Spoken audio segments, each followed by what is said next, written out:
এটা হলো একটি পেজ, আর আমার কাছে আছে এরকম পেজ অনেকগুলা।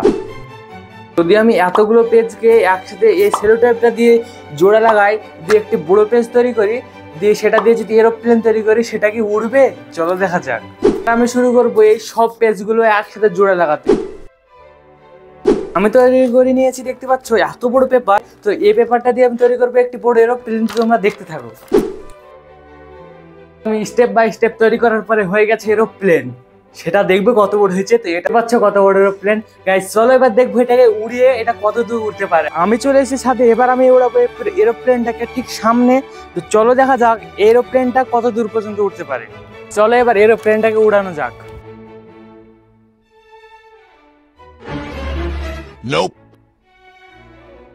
গাইস ফাইনালি এরোপ্লেনটা তো উড়লো না, পুরো নিচে গিয়ে পড়েছে। তো তোমরা তো দেখতে পেলে। তো এরোপ্লেনটা উড়লো না। তোমরা যদি এটাতে 1K লাইক করে দাও, তাহলে আমি এর চেয়ে বড় এরোপ্লেন বানাবো এটা, এবং ওটাকে সঠিক উড়িয়ে দেখাবো।